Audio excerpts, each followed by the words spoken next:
Hello, this is John Robles. I'm speaking with Mr. Rick Rozoff. He's the owner and manager of the Stop NATO website and international mailing list. Hello, Rick. How are you this fine evening? I'm all right, John. How about yourself?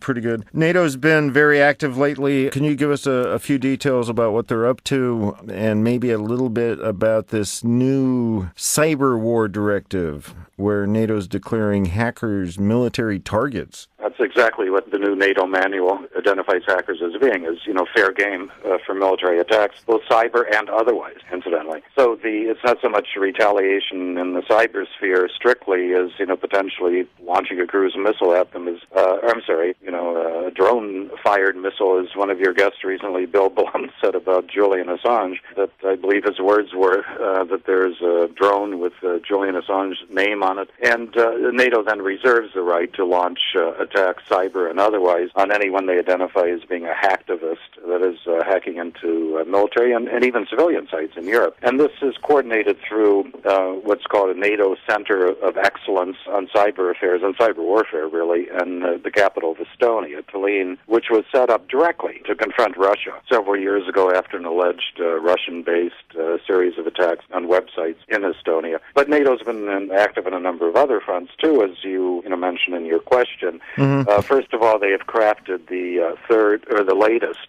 annual national program for the nation of Georgia. I'm sorry, can I ask you one question regarding the cyber manual? Is this an official part of military operations, or is this just some sort of draft guidelines or something? No, it's official NATO doctrines as of the publication of the manual. So they can actually seriously, physically target anyone they deem to be a hacker threat with a drone missile? I didn't hear them specify they would use a Hellfire missile fired from a Predator drone, but the terminology I've seen is that the attacks against the hackers, incidentally, anywhere in the world, mm-hmm. could be done either, fighting fire with fire, that is through cyber denial of access or other attacks on the hacktivist, or other measures deemed legal, is the language I'm familiar with. But we have to keep in mind that the major military power, the founder of NATO and, the prime mover to this day within it, the United States, reserves the right to use drone missile attacks within its own borders against its own citizens, according to Attorney General Eric Holder of late. So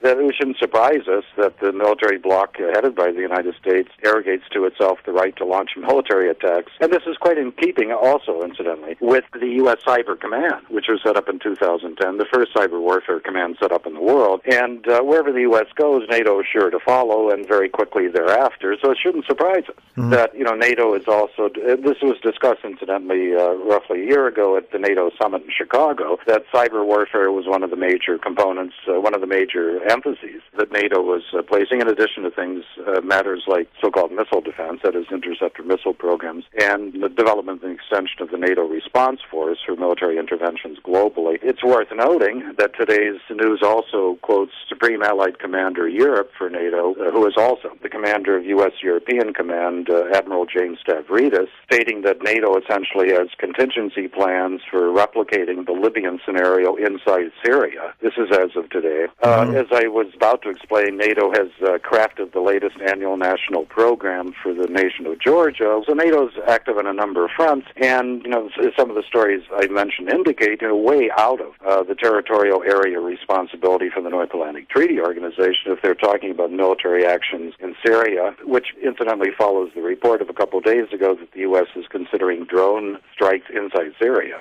Uh-huh. So once again, the U.S. and NATO are working in tandem. Georgia, of course, is in the South Caucasus and nowhere near the North Atlantic Ocean, and hackers anywhere around the world who are fair game for NATO attacks, cyber and otherwise, extend the purview for NATO operations globally, which is what they have striven for and what they've arrived at. Just a reminder, you're listening to an interview with Rick Rozoff. This manual, it says a private citizen who on his or her own initiates, engages in hacking for inter alia ideological, political, religious, or patriotic reasons. If the hacktivist isn't working directly with an official military organization, NATO says they could still be targeted. So does that mean that, anonymous members could be targeted? Or I would certainly people, draw bloggers? I would go a step further. When they mention that if the motives are ideological, political, moral, and so forth, then what's to prevent them considering somebody who is selling what they consider to be disinformation or inconvenient but accurate information, from being a target themselves. I could be a target. I mean, in my views, I think it would fall into all of those areas. But that's right. Any political adversary who is using the internet in any capacity,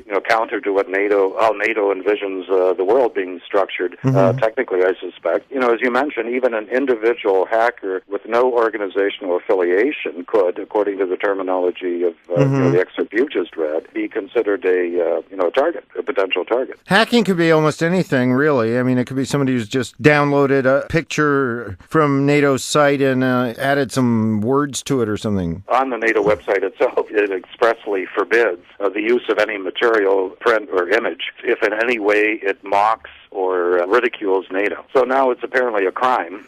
Copyright laws would be used, but in essence, this is political censorship. If anyone used material garnered or gleaned from the NATO site in a way that NATO didn't approve, keeping in mind that the North Atlantic Treaty Organization is a consortium of Western military powers that is funded through those governments, the respective member states of the country, the United States overwhelmingly, and that as a citizen of one of those countries, you do not have the right to use information on those sites, even though your tax monies are being used to support it, if NATO determines that you are in some manner not treating them with proper respect. So this is another instance, another example of the U.S.-dominated military bloc essentially putting the world on notice, rather, that you either toe the line or you could be punished. This last phrase here, it says anyone who initiates in hacking, which could be almost anything, for patriotic reasons. So that would mean any person on the planet who loves their own country, if it's not a NATO member, and who does something on the internet, could be target for NATO assassination. That's certainly how I would interpret that comment, and I think you're right to highlight or to emphasize the word patriotic, as though somehow that's an evil motivation ipso facto. That in the globalized, militarized world envisioned by the United States and its NATO allies, if their patriotic sentiments are in opposition to having their country destroyed by NATO rockets and bombs, then they're by that very fact criminals, I suspect, and can be targeted appropriately or correspondingly. You were listening to an interview with Mr. Rick Rosoff, the manager of the Stop NATO website and mailing list. Thanks for listening.